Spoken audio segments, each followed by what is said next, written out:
Right in. Okay. Thank you, Colleen. I feel extremely honored and very grateful to be up here this evening in front of all of you and among all of you. A lot of times when you hear the word cancer, you don't associate a lot of good with that word. But when I look out right now and I think about the next 18 hours, that is good. Actually, that's not good. It's awesome. So why are we here? Relay for Life is an 18-hour journey, providing the light of day and dark of night to parallel the physical effects, emotions, and mental state of a cancer patient while undergoing treatment. Relay for Life begins during the day when the sun is shining bright and the excitement and energy is flowing through the community. The setting sun symbolizes the time when a patient is diagnosed with cancer. The day is getting darker, and this represents the cancer patient's state of mind as he or she feels that life is on an unknown journey. As the evening goes on, it gets cooler and darker, just as the emotions of a cancer patient does. Around 1 a.m. to 2 a.m., relay participants have been walking for hours and may begin to feel tired and the desire to take a break or go home. This represents the time when a cancer patient starts treatment. It is at this time that many patients become exhausted, some sick, not wanting to go on, possibly wanting to give up. Just as the cancer patient cannot give up on his or her own treatment, relay participants push through this phase, showing unity with cancer patients around the world. By 4 a.m. to 5 a.m., relayers are truly exhausted, but the end is in sight, and they begin to believe they will make it to the morning celebration. This symbolizes the coming of the end of treatment for the cancer patient who is tired, but who has hope and motivation to push through until the end of treatment. The sun rising represents the end of a treatment for the cancer patient. They see the light at the end of the tunnel and know that life will go on. The morning light brings on a new day full of life and excitement for new beginnings for the cancer patient. As a participant, you will feel the brightness of the morning and know that the end of the relay is close at hand. You will feel triumphant in the knowledge that you, one person, has made an impact in the fight against cancer. When you leave the relay, think of the cancer patient leaving his or her last treatment. Just as you are exhausted and weak, so is that person after treatment. But a new day has arrived, and we are continuing to take up the fight against cancer. Remember, there is no finish line until we find a cure.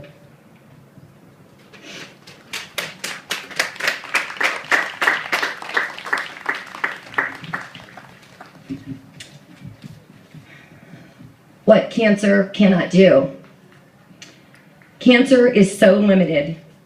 It cannot cripple love. It cannot shatter hope. It cannot corrode faith. It cannot eat away peace. It cannot destroy confidence. It cannot kill friendship. It cannot shut out memories. It cannot silence courage. It cannot reduce eternal life. It cannot quench the spirit.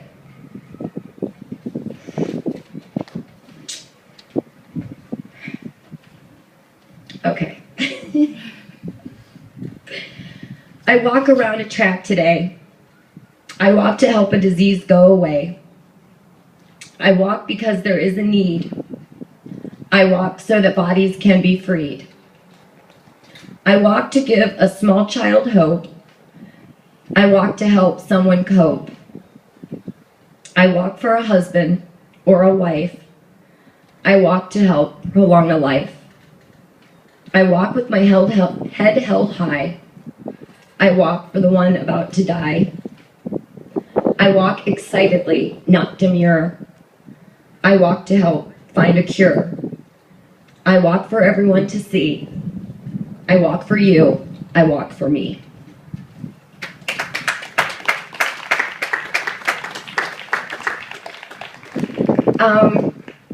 The man I am about to introduce to you is an amazing man with truly a remarkable story of courage and hope. He is someone's son. He is someone's brother. He is someone's friend. He is someone's coworker. He is a father. And he is my husband. And he is a cancer survivor. And I am very honored to introduce you to my husband, Stephen Fiebig.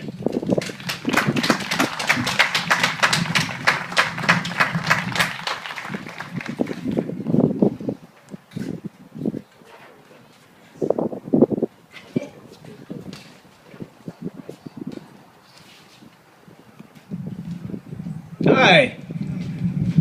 Hi. Everybody bring their Kleenex.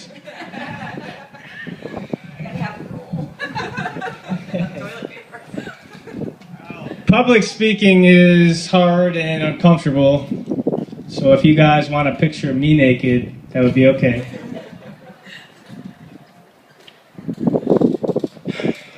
My name is Stephen Vincent Fiebig, and I wear 100 different hats on a day-to-day basis.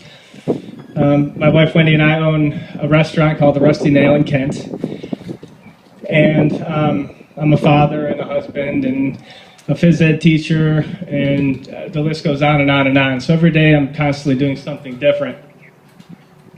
But we're all here today because somebody that we know at some point or another got diagnosed with that word cancer. And that's a scary, crazy thing. And I don't know, I don't remember this disease being the way it is now when I was a kid. It seems like it's more prevalent, and everywhere you turn, it's just in your face. But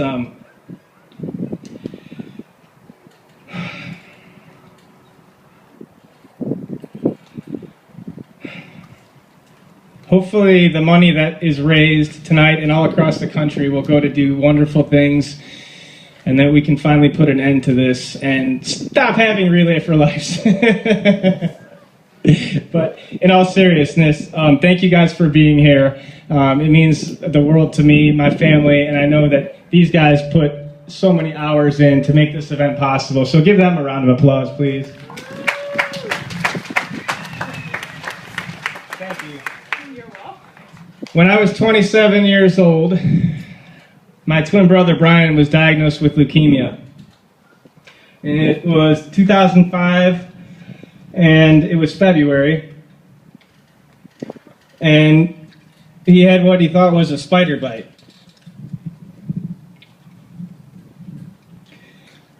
And I can remember volunteers wheeling him off on, that hospital bed into rooms for different procedures, and getting blood transfusions and operations and all that kind of crazy stuff that I know a lot of you guys have dealt with in the past. But he stayed so positive through the whole thing. It was always a thumbs up. It was always a smile. It was always positive. And I could tell you stories all night long about some of the crazy things that he did. But what I hope that you'll take with you is just to stay positive. That's the message I learned from him. My brother passed away in October of 2005. And that was really the person that taught me about life. And that's really when I started thinking about my own mortality and how to try to really live day to day. And thinking back, the message was clear that material things don't really matter, that money doesn't really matter. Yeah, right. And that you can't take it with you. So, the only thing that really matters is people, and that's why we're all here. But I never saw anybody treat people more fairly. accept everybody regardless, and live an honest life of humor and music, who's a musician, and content.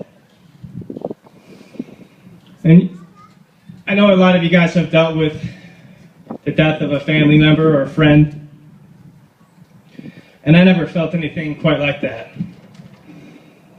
When I held his hand as he passed away, I remember thinking to myself, it's okay to die. It's okay. It's a part of life. It's a part of the cycle. And when I got home that night, the stars never shone so brightly. That was the clearest sky I've ever seen. But I didn't even know it was possible to feel that way before that. I was just numb. It was just nothingness. I just felt empty. I have a friend named Matt, and he lost a brother in Afghanistan just about a year ago. And when his brother was killed by an IED, I told him that the gift that his brother gave him was invincibility. And you think of that in terms of superheroes and immortals. But I'm invincible, and Matt is invincible, and perhaps you are too. Because when something like that happens to you, you do become invincible. And if you can cope and remember with a smile and embrace their lives in your heart and in your minds, then you can deal with anything.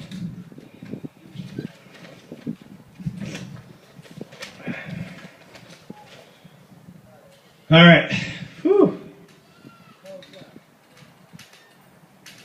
Heads or tails? Nice job with the national anthem, my man. Heads?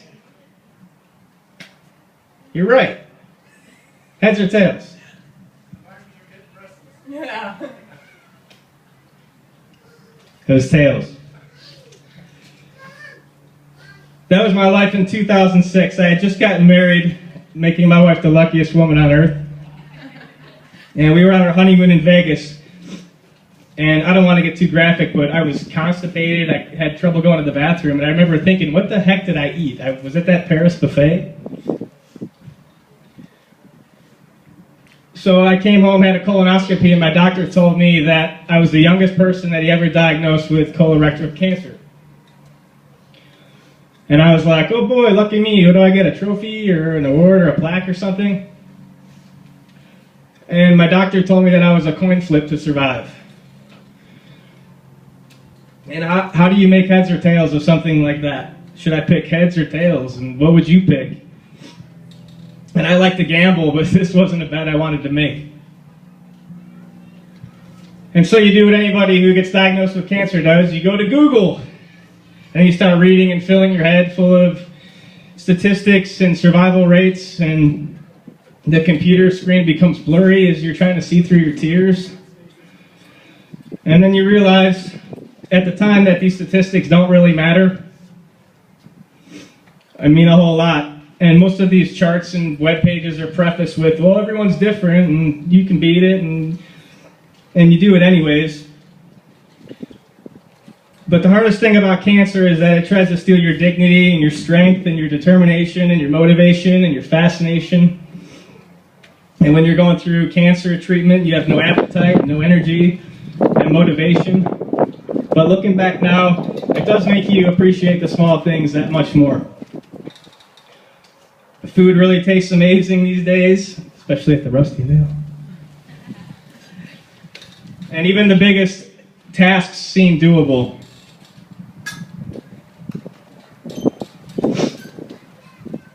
And when you're really tired and you can't get through the day, it's still not as bad as going to those cancer treatments. And so you find a way to push through, even when you're really tired. But I've been through 4 major surgeries. I've had 16 inches of my intestines out. I've had 3 lung operations, 2 ribs taken out, a piece of surgical metal in my back. And my body's a roadmap of scars, but cancer can't hurt me because I'm invincible.